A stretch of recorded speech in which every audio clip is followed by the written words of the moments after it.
Shalom. I'm going to give all praises, honor, and glory to Yahweh, Bahasham Yahushai, Bahasham Rakak Wadash. Double honors to the apostles and elders of Great Millstone who rule well. Peace and salutations to the elect, and much respect to the brothers pushing his word in the four winds of the earth.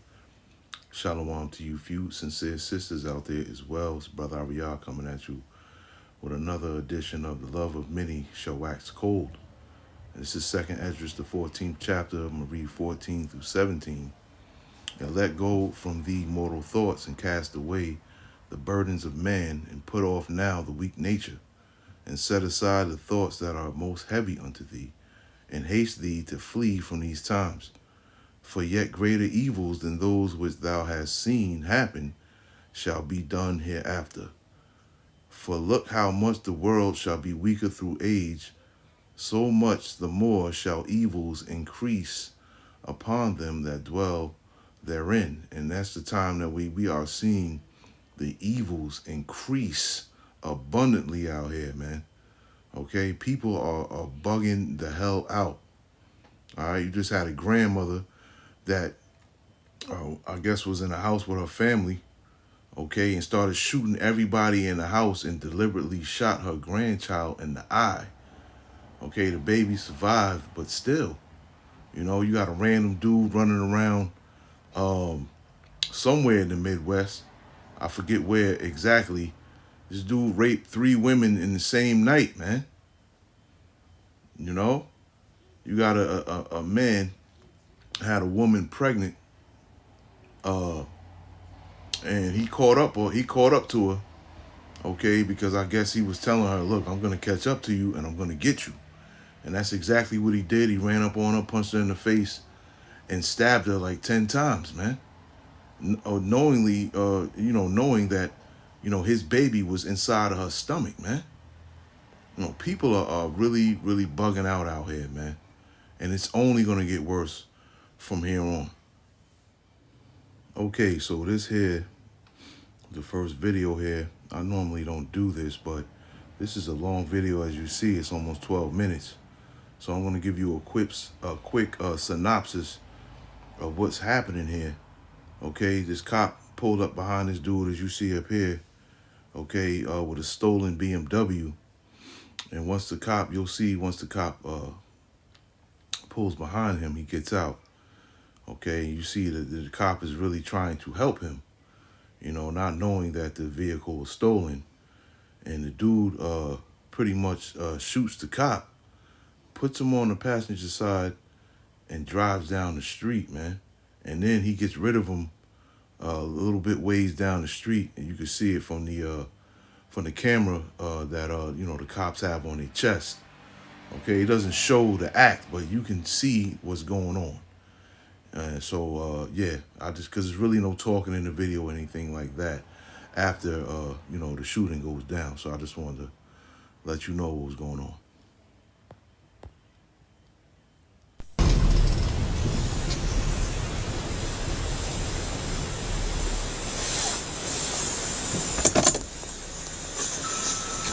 Six taking care of B97.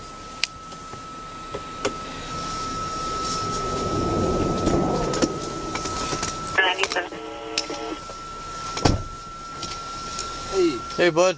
Got a flat tire. You can help me? What are you needing? Just a tire. I need a ride to the store. You get me there. Okay, I can get you back to town real quick, but nobody's open tonight. Well, that's fine. I get to town. I just come back to get the car. Okay, go ahead and go to the front of my car real quick. I'll meet you up there real quick. All right. I'll get.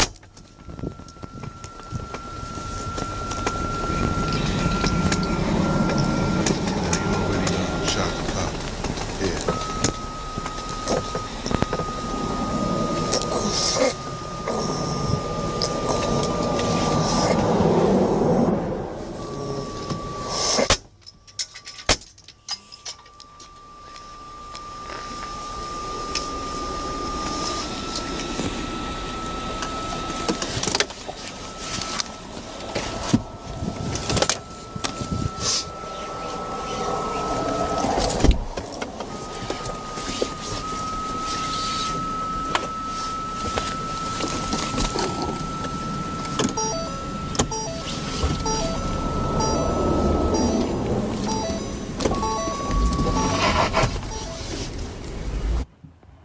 Yeah, so like I said, he just proceeds to drive down the road with the shot cop in the passenger side. I don't know if you put him on the passenger side or in the back seat. But, you know, during the whole ordeal of him driving, you can hear the cop, you know, gasping for air, you know. So, you know, it's crazy, man. Like I said, I'm not going to play the whole thing because it is almost 12 minutes. But like I said, that's a little quick synopsis of what just happened here, man. Police looking for a man who allegedly raped a 13-year-old in a stairwell in the Bronx last night. Happened in a public housing apartment building in the Soundview section. Alice Gaynor covers courts and public safety, and she spoke with residents who complain about easy access to the building and other issues. NYPD officers could be seen in and around Justice Sonia Sotomayor houses at 1775 Bruckner Boulevard Thursday. Police say Wednesday night around 11:45, a 13-year-old boy was grabbed by a man he didn't know who allegedly pulled him into the stairwell, held his hand over his mouth, then allegedly raped him and stole his cell phone. Just, sad. Residents at the Naziah building and others who visit loved ones here frequently complain about security. These buildings should have cameras already. And I don't know why we don't. Some did not want to show their face out of fear. These doors, they're not locked. Anybody can come in here. They need more security here and cameras. But they're not locking them. They do the bare minimum. This woman says they got a knock shortly after the alleged attack. Cops knocked on the door, and it was very surprising. The teen told police he was out of his apartment because he was doing a chore. The fact that he was going to empty the trash, and in order for him to go empty the trash, he has to leave the building. Every floor has a trash chute, but they're currently unusable. You go to every floor, they lock. When asked about residents' concerns, Naziah said in a statement, quote, "Resident safety is a priority for Naziah. We are investigating and addressing these concerns. We do not know if the suspect lives in the building or not. The NYPD says the person they're looking for is described as a black man 30 to 40 years old with a bald head and a beard, about 5 foot 10 inches thin, wearing black jeans and a gray tank top." The 13-year-old was taken to a local hospital in stable condition. If you know anything, give police a call. In the Soundview section of the Bronx, Alice Gaynor, CBS News, New York. The victim told police a suspect dropped an item at the scene, and police did collect that as evidence. An already horrific story gets worse. A man is charged with murder and sex crimes after investigators say he killed a 13-year-old girl to hide the fact that he had gotten her pregnant. The body of 13-year-old Naziah Harris, though, has never been found. That's despite a lot of searching since her disappearance in January. Today, disturbing new details came to light as 41-year-old Jarvis Butts appeared in court to face several charges, and not just linked to Naziah. Sean Lay is live with these new revelations. Sean, it is difficult to even say out loud what this man is accused of doing. I'm glad you said that, Kimberly. Absolutely. Stomach turning, every fact that we're revealing and digging on this story. Absolutely. We're talking about motive here. We're talking about a guy, 41-year-old Jarvis Butts, just inside 36th District Court. Prosecutors laying out motive here. That at age 13, Naziah Harris, he got her pregnant. He was reporting to prison. He was turning himself in the very day the Naziah went missing. Prosecutors say he could not allow her to have his baby while he was in prison. It would reveal years upon years of sexual abuse. Here's the latest. Mr. Butts is a serial child rapist and murderer. The evidence will show that Jarvis Butts has been sexually assaulting Naziah Harris since at least the fall of 2022, and that Naziah Harris was pregnant. This is the first time we are seeing 41-year-old Jarvis Butts in court, accused of the sexual assault and murder of 13-year-old Naziah Harris. And we learned new information from prosecutors today. Naziah went missing January 9th. On the very same day, Butts was due to turn himself in to serve a year sentence for carrying a concealed weapon. Listen closely to Assistant County Prosecutor Tina Ripley saying Butts had a Naziah Harris problem he had to handle before reporting to prison.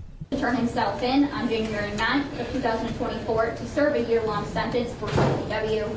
This date ultimately got moved to February 7th of 2024, allowing him the opportunity and time to take care of his Naziah Harris problem. Cover up a pregnancy, you hear about a pregnancy, and now you want to make sure that the pregnancy is gone and Naziah disappears. Tiffany The mother of the 6-year-old boy beaten to death with a piece of lumber is speaking exclusively to ABC7. Her son's babysitter, Ernest Love, is charged with murder and torture. Orange County reporter David Gonzalez has the heartbreaking story. I was genuinely blindsided. I trusted him with my son. Charlene Safour's heart is crushed knowing the person she believed would take care of her son, Chance Crawford, instead caused him unimaginable pain. He died a brutal death. It was brutal. He did not deserve to go out that way. Yes. You did that, man. See that? There's going to be a lot of stuff you're scared of, but it don't matter. You got to push through it. Okay. This is one of the many videos Ernest Lamar Love sent to Chance's mom anytime he babysat. He came in my son's life just as a male figure. He taught him things. He helped him overcome certain fears that my son had.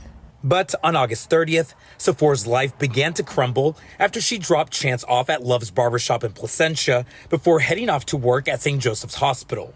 Later that night, Love called to tell her he was rushing Chance to the hospital. He did tell me that he was doing jumping jacks. He had him working out and he fell and hit his head.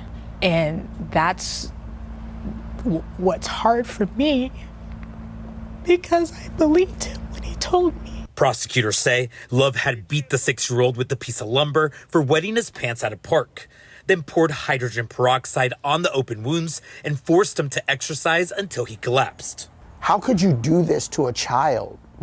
It doesn't warrant what happened. Love, who went by Azariah, was part of Amazing Church in Lake Elsinore as a minister and prophet. He did the right things. He helped people move. He helped give advice, he's helped people, start businesses. But he had been suspended from his roles due to inappropriate behavior with women. They never suspected he would be capable of doing what he's accused of. We poured so much into him and he failed us. He failed us. The attack unprovoked and unjustified. A judge ordered 17-year-old Davion Pryor detained after the teen was charged with shooting his mother to death in front of his dad and little brother. Relatives of the teen leave court this afternoon without comment, moments after 17-year-old Davion Pryor is ordered to remain behind bars for the tragic slaying. In court, an emotional Cook County Judge David Kelly said, "This is very sad and tragic to this court. The unprovoked shooting and killing of your mother in front of your father and brother." The teen has been charged as an adult with first-degree murder in connection with the slaying. Investigators say the violence erupted. That's when Davion's father and mother, 43-year-old Tatanisha Jackson, returned home to the family's apartment near 68th and Cornell with the teen's 7-year-old brother, who they just picked up from school. During the hearing, authorities say before the family arrived home, the teen called his mother to talk to her about someone drinking alcohol on the back porch. The teen's father and brother, who witnessed the attack, told police it was as Tatanisha unlocked the home's front door, the teen opened the door and then pointed a gun at his mother and opened fire at nearly point-blank range. The victim was shot in the head 4 times. Prosecutors say the father picked up his younger son and ran to safety where he called 911. They say that they then heard 5 more shots from inside the apartment. Investigators say the teen then ran out the apartment's back door. He was captured on security cameras along Stony Island Avenue and his cell phone pinged in the area. Police recovered a 9mm weapon used in the attack along with 12 bullet casings. An attorney for the teen says he was in a GED program and had a part-time job. Davion Pryor turned himself in to officers at the 3rd District Police Station. Authorities say at the time of the murder, Pryor was already on home confinement after being charged as a juvenile with aggravated battery and after being found guilty of a carjacking in July. Business owner and St. Charles County native. Her story so great, but cut so short. She was murdered by her husband, and tonight this woman's family and friends not only mourn, but vow to fight. And that fight is for Carrie Hardin's children. There is a clash for custody for her 8 and 11-year-old boys. That crime happened in the family's Atlanta home. The custody fight is also there.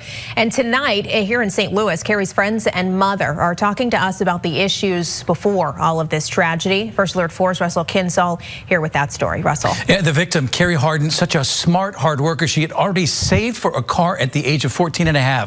She was brutally murdered after years of hiding from others the domestic violence that she suffered. Advocates for victims of domestic violence hope others will hear this story and they will reach out for help.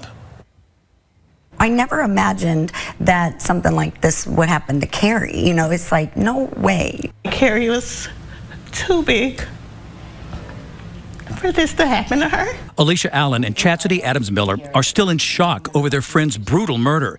Carrie Harden graduated from Fort Zumwalt South High School, became a nurse, and then built a multi-million-dollar nurse staffing business. So the most impressive thing about Carrie was she always wanted to improve on things. Carrie married Ken Harden and they moved to Georgia in 2020, but there had been a previous incident of domestic violence. Kenny had bust out the window to the bathroom to get to her and chased her down the road with a gun. I asked her mother why Carrie never left Ken.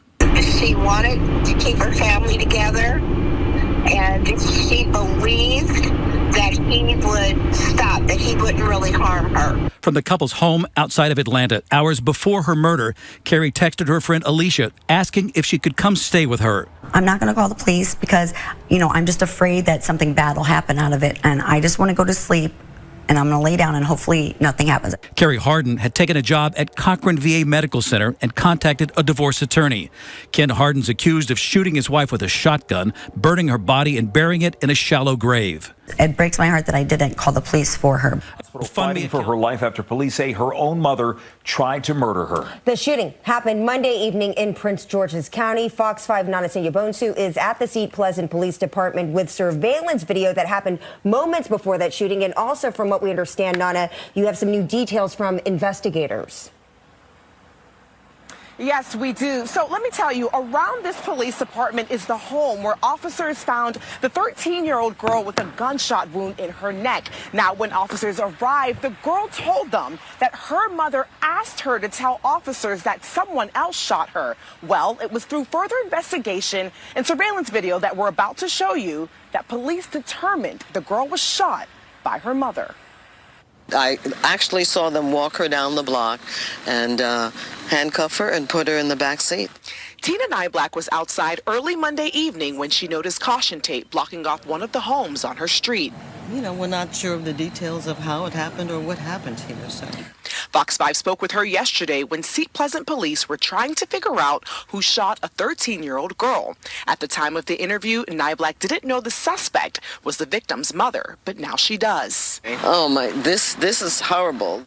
According to court documents, when police entered the home here on 69th Place, they found a 13-year-old girl near the front door with a gunshot wound to her neck. The girl told police that she and her mother got into an argument that turned physical. She noticed her mom holding a gun. As she started to walk away down the steps is when she heard one gunshot and fell to the bottom of the stairs. The girl also told police that her mother, 32-year-old Talika Brown, instructed her to tell them that she was shot by someone who had broken into the house.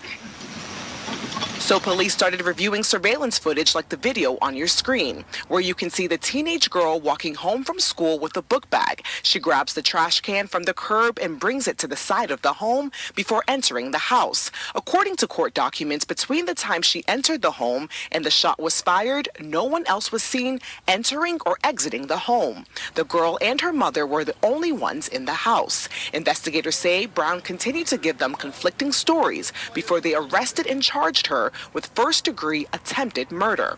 In a statement, the acting police chief in Seat Pleasant says, "It is always tragic when we have acts of violence within our community, but it is heart-wrenching when the perpetrator is supposed to be your protector." Breaking news, this too involves guns. A man shot in the neck when gunfire erupted in the middle of a street fight this afternoon in the Bronx.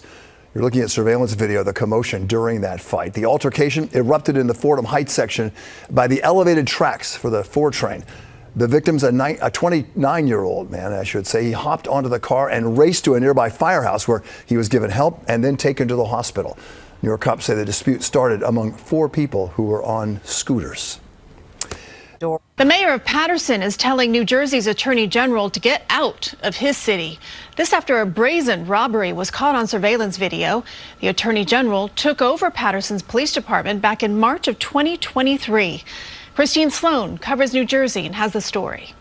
Several masked young men holding weapons are seen barging into a barber shop on the 300 block of Main Street in broad daylight. The terrifying moment captured on surveillance video Friday from a next-door liquor store camera. They just come over here to the next door with, heavy weapons, and they rob everybody over there. At least 5 people were robbed at Yadiel Barbershop, according to the Attorney General's office in New Jersey, now in charge of Patterson's police department. A spokesperson says the gunman took cash, jewelry, phones, and a key fob from victims. Later Friday, gunmen entered this smoke shop on West Broadway, taking cash and shooting one person, now in stable condition. The AG's office says the 2 incidents don't appear to be connected, but the possibility hasn't been ruled out.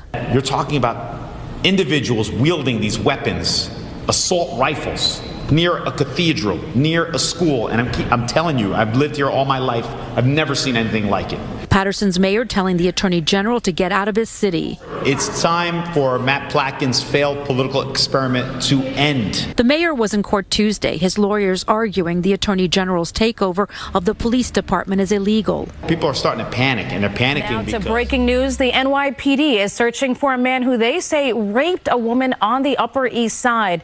Police released this footage of the suspect. They say just before 4 a.m. yesterday, a 29-year-old woman was entering her home in the area of East 92nd Street and First Avenue when that individual forcibly entered her home and raped her.